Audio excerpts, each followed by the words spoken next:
All right, welcome back, everyone. Today, we're wading into one of those ingredient mysteries, Mm. the kind that often leaves us squinting at skincare labels, Mhm. trying to figure out what's what. Definitely. We're talking about squalane versus squalene. Two names, they sound almost identical, but honestly, understanding the difference is kind of a game changer. It really Not is. just for your skin, but, well, for the wider world, too.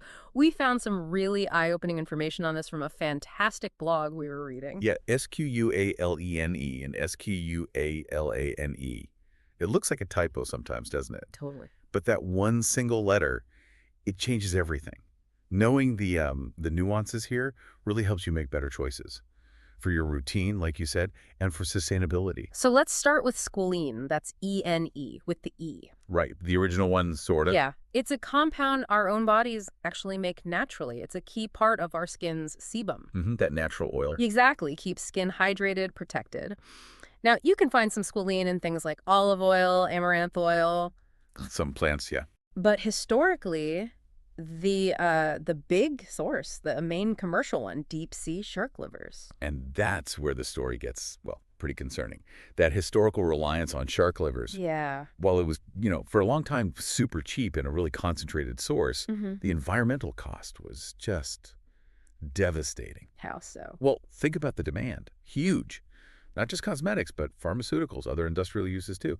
And the methods for getting it became really efficient. Too efficient, made of. Tragically so, yeah. It really hammered shark populations worldwide, especially those deep sea ones that, they reproduce slowly, they're vulnerable. Gosh. It was a real drive for the cheapest possible source, and the planet paid the price. Now, squalene is still used sometimes, like in some vaccines. Oh. Yeah, where instability isn't an issue because they're sealed away from air. Right. But for skincare, Yeah. that instability is a major drawback. Right, that's the key point for us today, isn't it? For skincare, squalene, it's unstable. If- When it hits the air, it oxidizes really quickly. Goes rancid. Yeah, gets that off smell.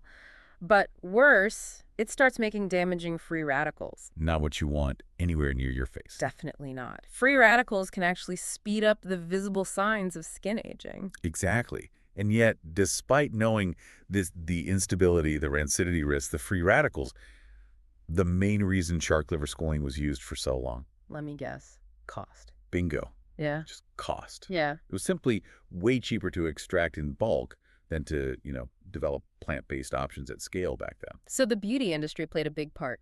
A significant responsibility. Millions of sharks killed annually, contributing to many deep-sea species becoming endangered. So, if you care about animal welfare, about sustainability, you need to know this difference. Okay, so that brings us to the hero of the story, maybe. Squalane, with an A. A-N-E. Yes, the clever solution. It's basically the stable version. How do they make it stable? Through a process called hydrogenation. They take the unstable squalane molecule, hydrogenate it, and boom, you get squalane. It resists oxidation, lasts much, much longer on the shelf. Ah, okay. Like science solving the problem. Pretty much. A great example of innovation tackling an ethical and a practical issue head-on. And where does the squalane come from today? Not sharks, I hope. No, thankfully. The good stuff, the high-quality squalane today, is mostly from sustainable vegan sources. Like what? Things like olives, rice bran, sugarcane are the big ones, which makes it a really ethical, environmentally friendly choice. A total turnaround. That's great news. And does it still work as well for skin? Absolutely. You get all those same wonderful emollient benefits, that ability to soften, smooth, protect the skin barrier. So it moisturizes just as well. Just as well. Softens, protects, but crucially, it stays fresh. It doesn't oxidize, doesn't create those nasty free radicals. Yeah. That stability is why it's the go-to for, well, pretty much all decent skincare now. Okay, so let's just quickly recap those key differences to make it super clear for everyone listening. Good idea. First up, stability. Squalene with the E's oxidizes fast, goes rancid, makes free radicals. Bad news. Whereas squalane with the A is hydrogenated, stable, doesn't oxidize, lasts ages, stays effective. Good news. Then source. Squalene's past, shark livers, huge environmental cost. Squalane's present, usually plants olives, rice bran, sugarcane. Sustainable, cruelty-free. Much better. Which also links to safety, right? Squalene's stability makes it safer for skin. Definitely safer. Yeah. Especially if your skin is sensitive or the barrier is a bit weak. It won't break down into irritating stuff. Got it. And the effect on skin. Both are great emollients, great moisturizers, but squalene wins because it's stable and lasts longer in the product and on your skin. It's just the better choice for formulations. Makes sense. So let's dive into why olive squalane specifically is such a star. What makes it so good in practice?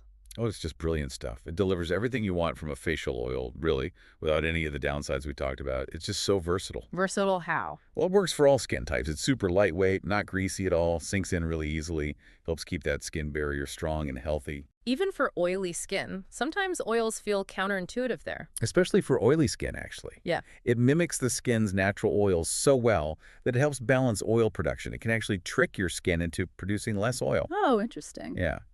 Helps prevent that excess shine, reduces breakouts, plus it's non-comedogenic, won't clog your pores.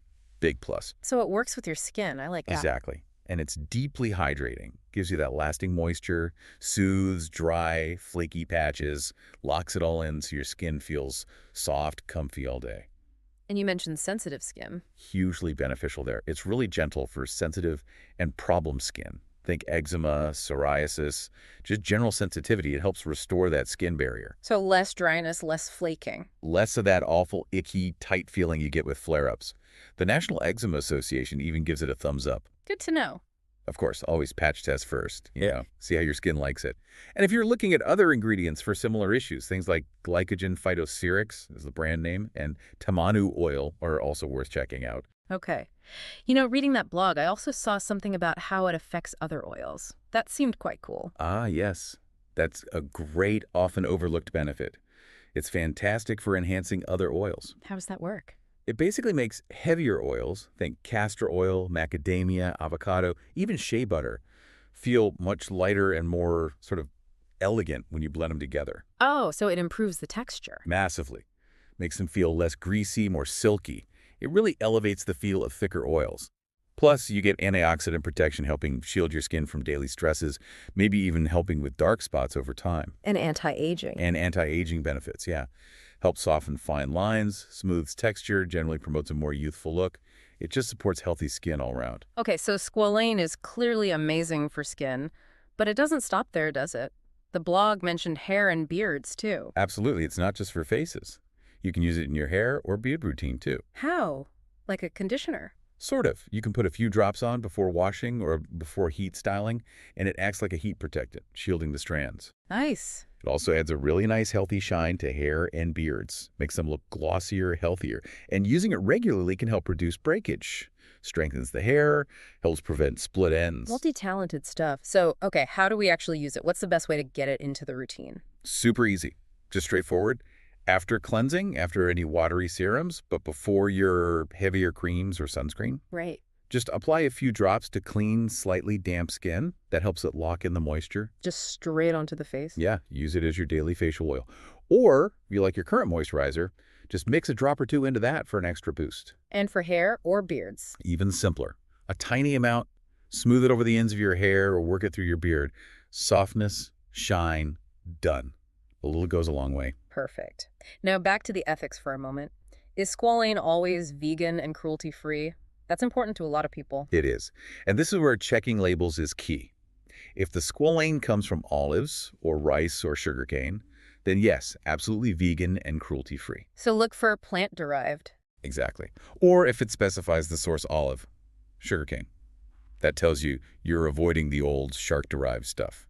Good tip. Okay. Okay, now for something a bit different, which connects back to the blog we've been talking about, 420formulator.com, which, by the way, is such an amazing resource run by Mike Harmon, especially for skincare formulators and cannabis. Ah, yes. The cannabis infusion part? Yeah.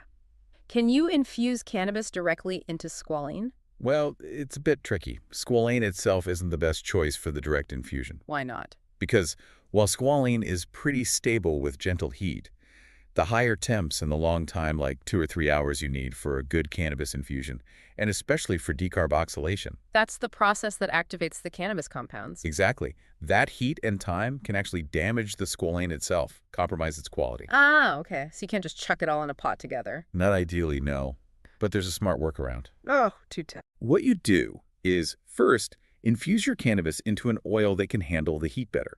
something like coconut oil or MCT oil. They're great for decarbing and extracting the goodies. Okay, so do the infusion in a tougher oil first. Right, get that done, let it cool. Then you blend that infused oil with your lovely squalane. Ah, clever. So you get the best of both worlds. Precisely. You get all those skin benefits from the squalane plus the cannabinoids from your infusion, and you get that gorgeous, lush, silky texture from the squalane. That sounds perfect for a face oil or a serum. Exactly. Perfect glide, absorbs beautifully. It's a really neat formulation trick. So wrapping things up today, it seems pretty clear, doesn't it? Choosing plant-derived squalane is just a win-win. Totally. Good for your skin safe, effective moisturization, and good for the planet, environmentally responsible. You can feel good about that choice. It really makes you think, though, Mm. about other ingredients. How many other little choices we make reading those labels have these bigger impacts we don't always see on our health, on the environment? That's a great point. It really does show how powerful being an informed consumer can be, doesn't it? Yeah, Making those conscious choices. definitely. And hey, if you are curious about making your own skincare, or you just want more free formulation ideas, you really should check out 420formulator.com. Yeah, it's a great site. Loads of good info there. Seriously good stuff. Well, thanks for joining us for this chat today. Hope you found it useful. Keep learning, keep exploring.